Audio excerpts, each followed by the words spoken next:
stage, we have company BOSCH, which has brought to us Najdan and Miodrag Ivanovic. They will be talking about how BOSCH is handling a huge problem in transportation and logistics industry. They have their company carries a lot of goods and transports them, majority of it going overseas by containers and boats. And as it often happens with the delivery, it gets late from time to time, and you can imagine there are people on the other side waiting for that to arrive on time, and when it's late, it costs money. So doing this on a probably really large scale, when you add that up, it adds up to a pretty decent amount, I would assume.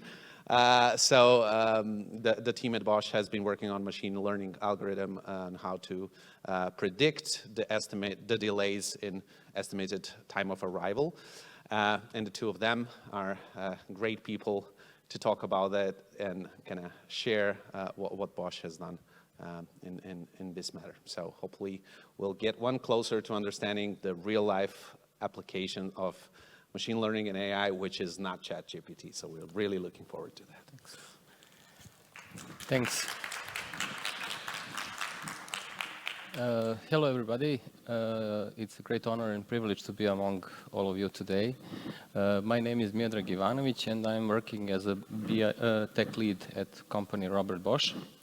And we are here to present today, this is basically the agenda, the problem which we tackled as colleague in the introduction mentioned.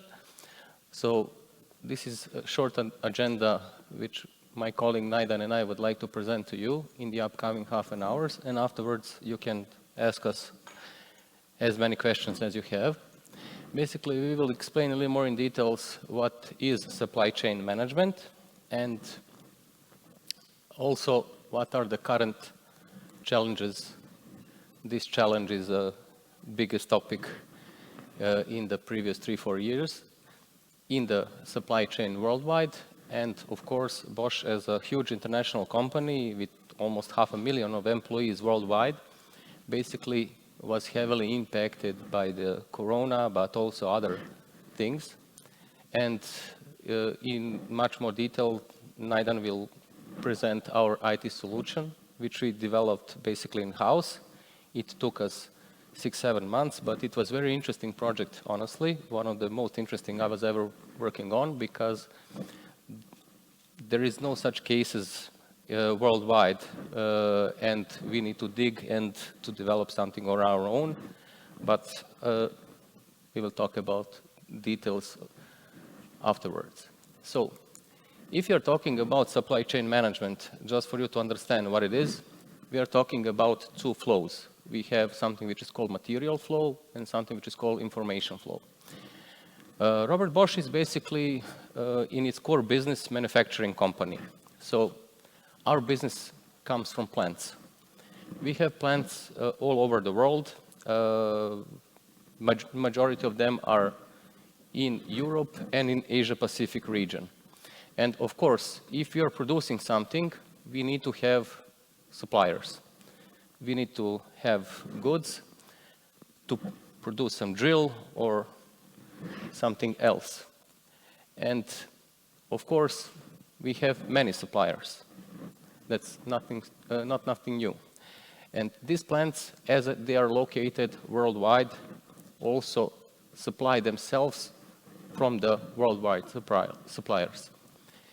And the whole thing between them is done to this logistics.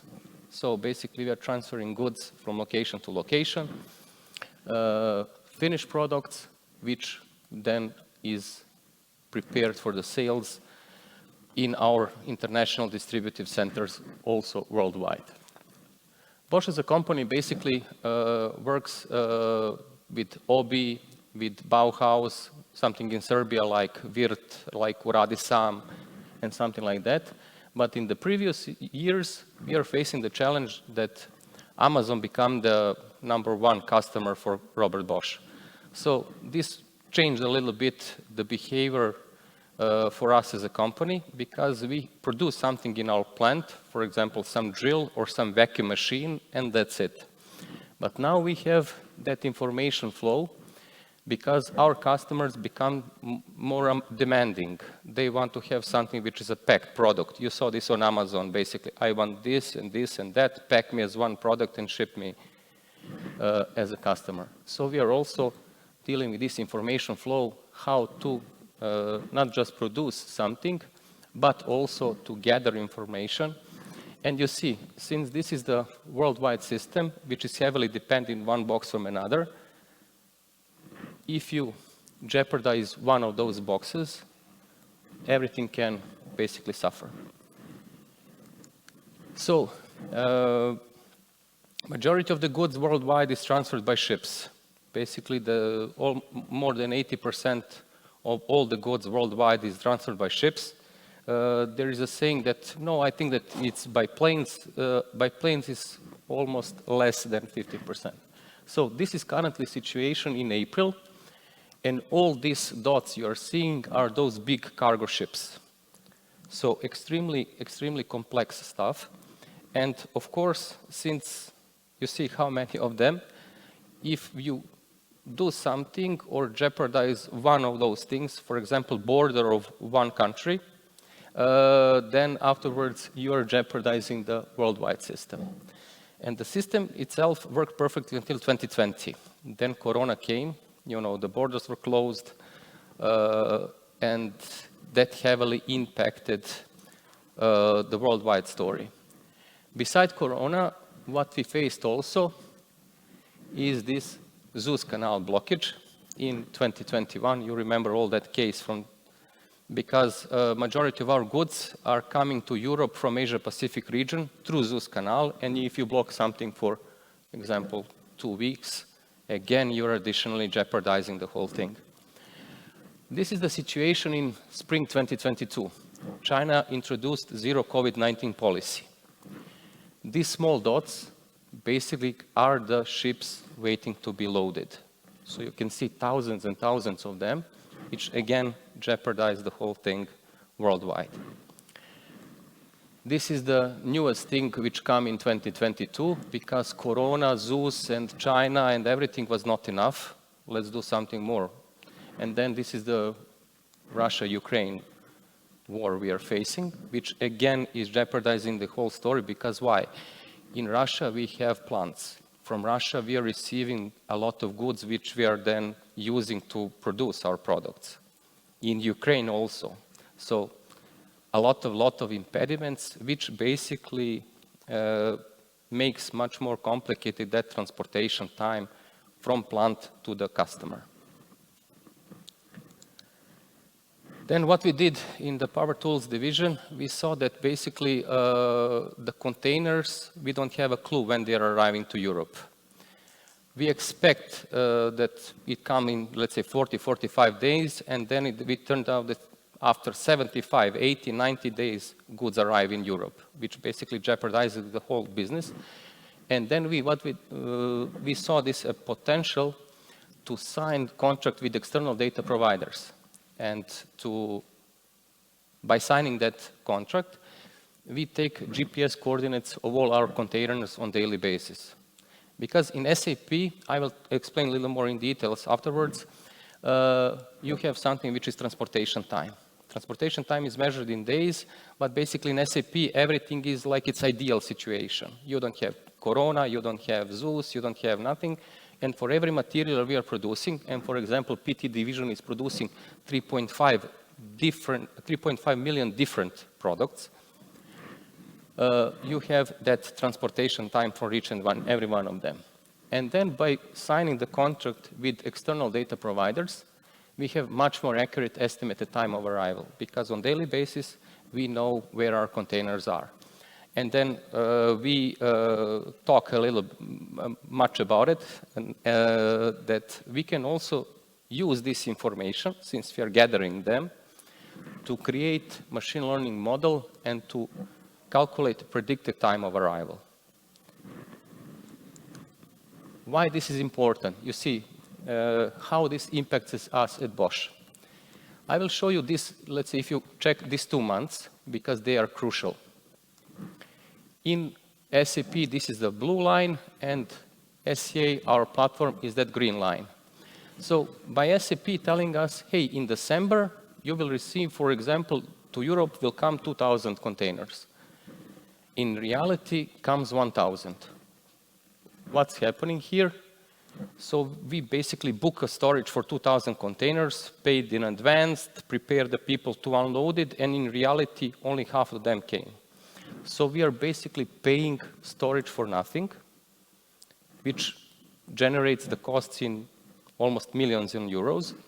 And these 2 months are even more critical because SAP told us, hey, please, in this month, almost, for example, 2,000 containers will arrive, but in reality came 3,000.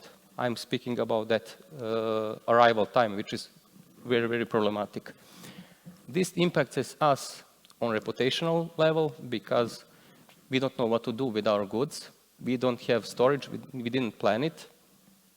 And in addition, now we need to do some ad hoc analysis, plant planning, transportation planning, etc. And since Bosch is a huge company, this generates on daily basis a lot of costs.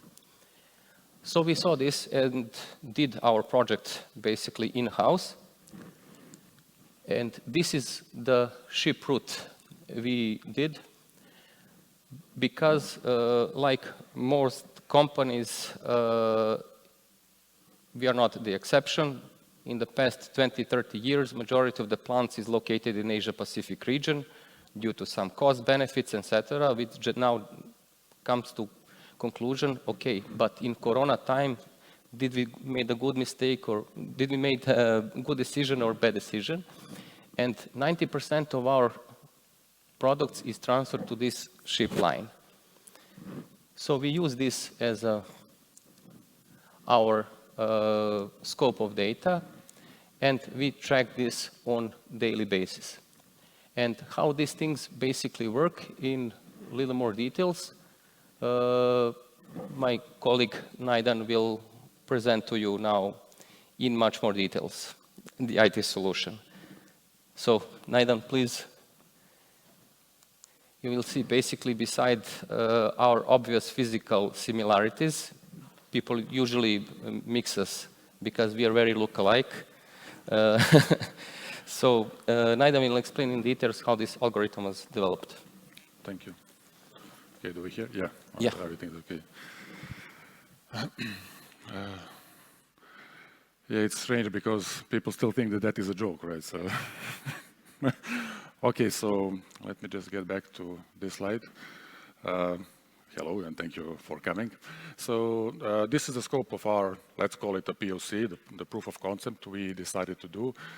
The problem with, I cannot say the problem with the Bosch, but the problem with the big companies is that you need to make your statement and you need to prove that there is something worthwhile working on. So we decided, okay, so let's do a POC, see if we can have some benefits and then offer that to, let's say, senior management and show them that some costs might be reduced or, even more importantly, we can plan something in advance.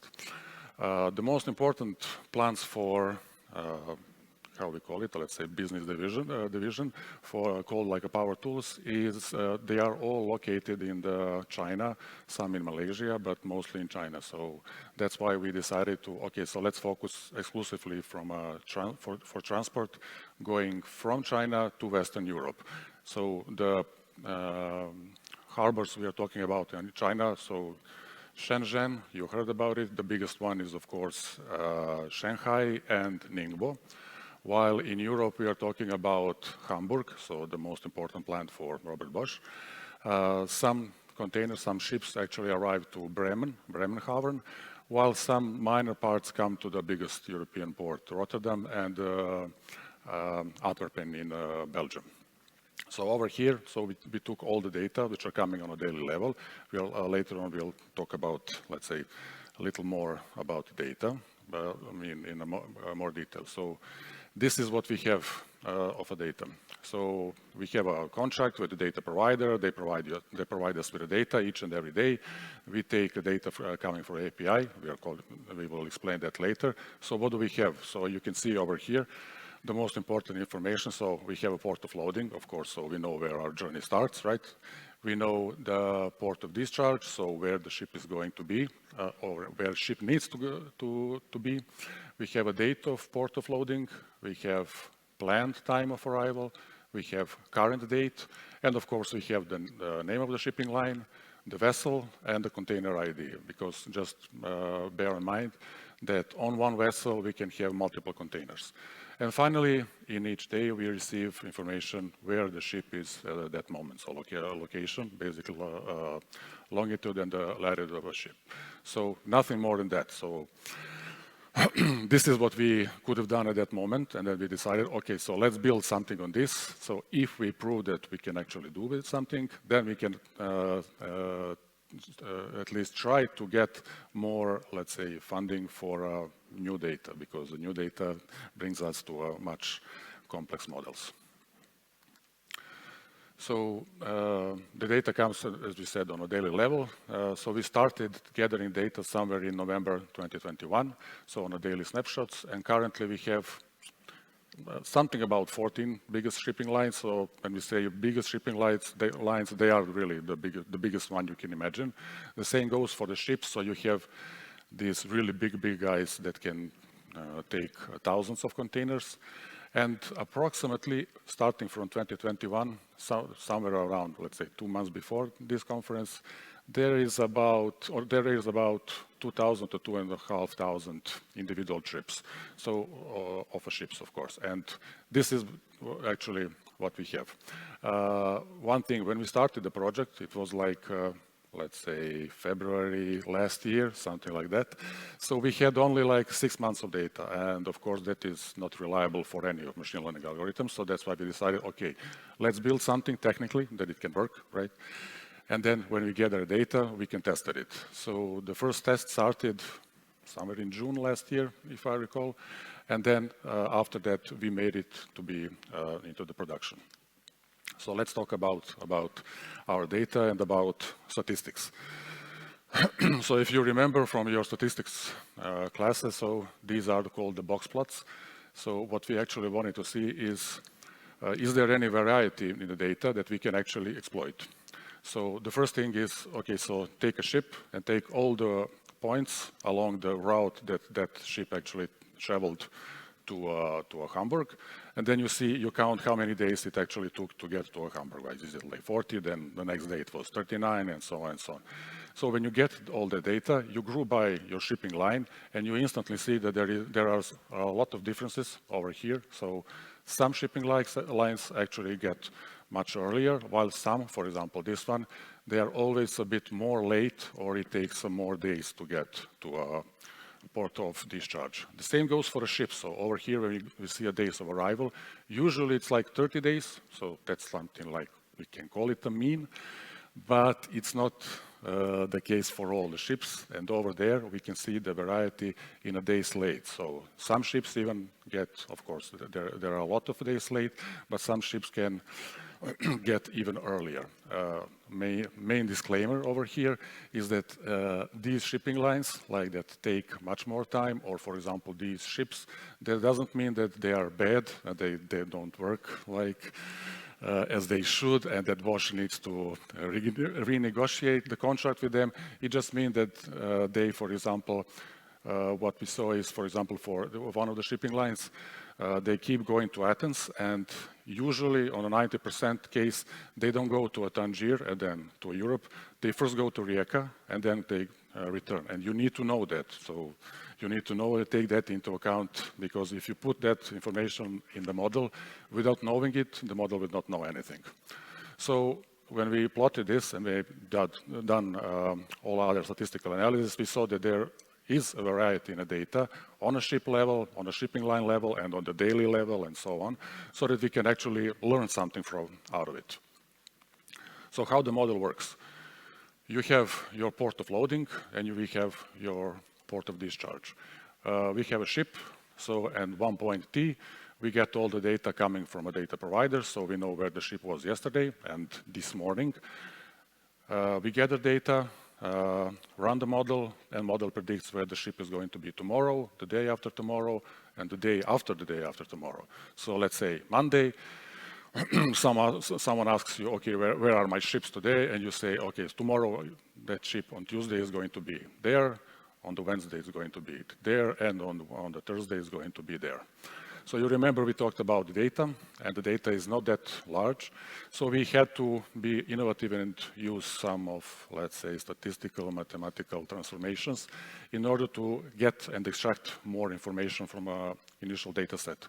So the first thing is you have a position of a ship yesterday and the position of a ship today. You know how much it traveled and you know the time, so instantly, being the boys, you calculate the velocity, right? You calculate the speed of a ship. Then we can be naughty, and then you take your speed on a 24-hour level, 48-hour level, 72, and so on and so on. And then you take the expanding windows, rolling windows. Then you do the same thing with, for example, how much that ship actually traveled during a day. Usually it's about 500 kilometers, but it doesn't have to be always 500 kilometers. Sometimes it's like 300, and if you have that information, then you can actually use it for a model. Sometimes they really travel like 600 or 700 kilometers. But you need to know that, you need to be aware of that.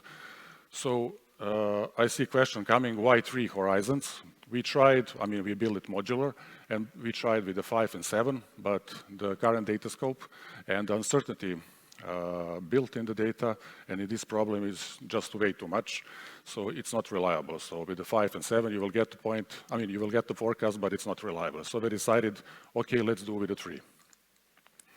As for the technological stack, so we are talking about the XGBoost. Why? Because we are talking about tabular data, and it's a good practice in data science and machine learning, especially. If you have a tabular data, hit it with the XGBoost or LightGBM in the first step to set a benchmark. And then after that you can build on that and use the model to learn from how the model is going to behave and to learn a lot about your problem itself. Because if you just use, I don't know, some fancy neural networks, which I'm a fan of, but not for these problems, you will not get anywhere. We didn't have enough data for that, so we said, okay, hit it with XGBoost and see what's going to happen. The other libraries, technological stack for a cross-validation or hyperparameter optimization, we developed everything in Optuna, Stykit, and HyperOpt. But we decided for a HyperOpt because it's like a Bayesian technology, so you can get basically the distributions of your parameters, that you can instantly see which parameter is more suspect to be different, or parameters which are changing only in a small interval. And then you can say, okay, if they are constantly changing in a small interval, then they are constant, and we can live with that. Training, cross-validation, retraining, and pre-processing and downloading of data. It takes about 30 minutes to 60 minutes, depending on the only one thing. So downloading the data is pretty fast, but this one over here, so the cross-validation, it's all up to us. So it depends on the setting of parameters, what we are actually looking for, and so on. As the other technological stack, so data provider comes from the API, our colleagues gather data, we store the data in Microsoft SQL Server. So the model and everything around the model is built in Python. We call the Jenkins server. So this is automatized. It dumps the data into SQL Server, and then the user can see everything as an additional column of existing report in a Power BI. And so the results, I would say not great, but not terrible. So we conducted a full new experiment right now. So bear in mind, so the model currently runs, so each and every day we get all the forecasts, but we wanted to see actually, okay, so let's do once again from the entire history. So starting July last year to March 2023. It took like, for each and every day, we downloaded the data and ran everything. So it took something like 5 to 6 hours, which is on this machine, right? So it's not that big. But the results are great and not that great. So for example, if we observe mean absolute error, so it's around 80%, mean square error is like 3 days, and we constantly over forecast. And then you can imagine Miodrag and myself looking at this result and saying, wow, like 6 months are gone into the wind, and crying, right? But it's not that. And then we realize actually that we are not that bad. Why? Because if you look at it over here, so we don't have to be perfect, because you can never be perfect for these cases. Anything can happen with a ship on the sea. So, for example, the wind can blow something in the port, so you cannot predict anything, and there is no data provider which can give you all the data you need for a model. But what can you do is to be a better of a current system. So you remember Miodrag showed you SAP system. So this is the distribution of the error that SAP has on the first horizon, remember in Python 0 is 1.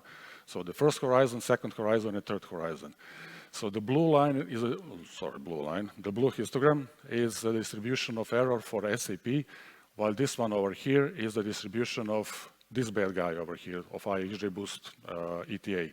So we see that, mathematically speaking, the support of a distribution of a system is way wider. So it's like minus to 20 days to plus 20 days, which is really, really a lot. But we managed to decrease it at least to be, let's say, 7, 8, something like that, between that. So on the first horizon, on the second, and on the third. Of course, on the third is going to be even higher, but on average, we are not that bad. The one thing is like, so if you observe over here, so we have the blue line, which represents the forecasts coming from a system. So each and every day where the ship is, while the red line, the green line is what model actually says, and this is what actually happened, the orange one. So in some cases, the model works really, really good. And finally, so where are we going with this and how the future looks like? So the first thing definitely is to extend with the more available data. So some data we can gather on our own, but let's build a project before that. The second thing is some data we cannot gather. So basically you need someone out there to get the data for you.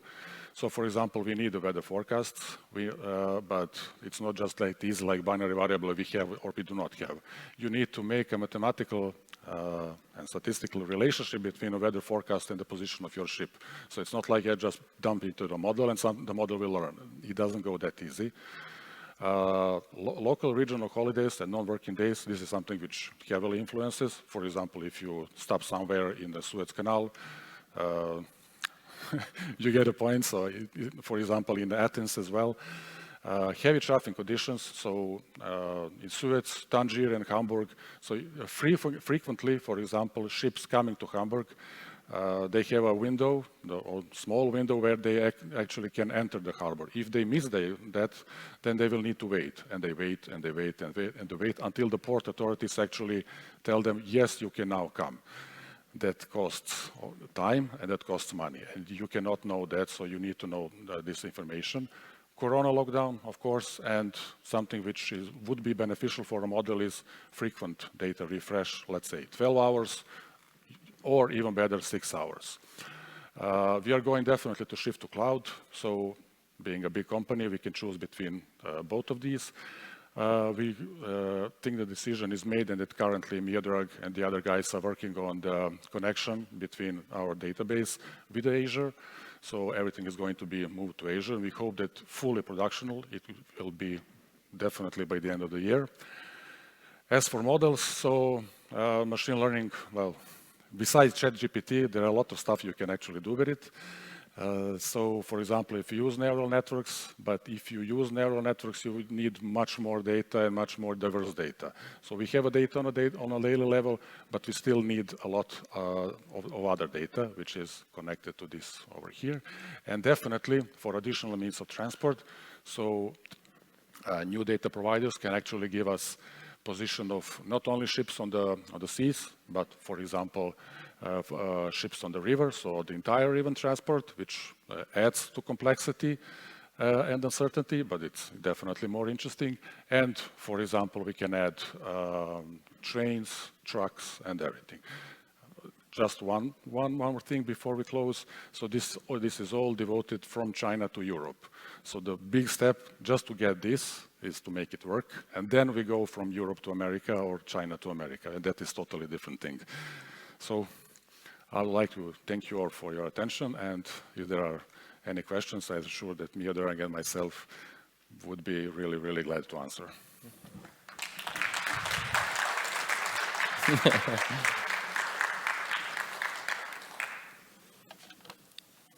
Feel free. Or we can do it during coffee break. Yeah, there is a... I think there is one hand, yeah? Right. Thank you. It was great. Are you doing any optimization as well on the basis of the training? For example, if the whole month is like, having some forecasting and then you validate it with the data for the next month and optimize it accordingly. Is there anything that, or are you already doing? Just to see if I understood the question, if there is a difference between months or if the information is the same? Optimize the, the forecasting. For example, in the last week, the weather conditions was this, and the next week, the weather conditions are this.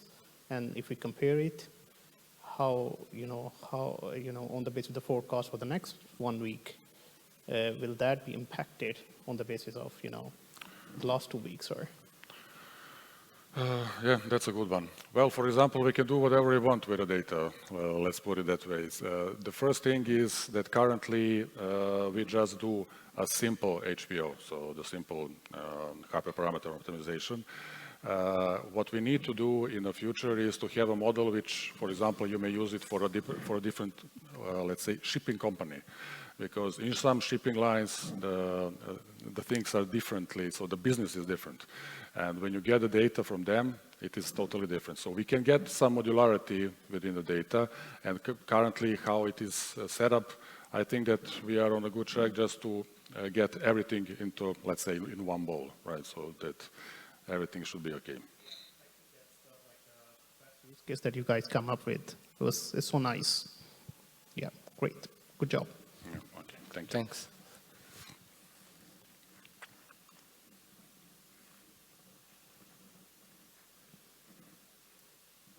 You can also ask us at the coffee break if it's easier. You're more than welcome to answer.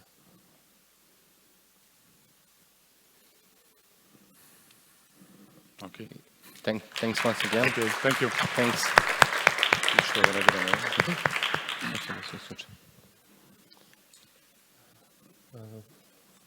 Ajde.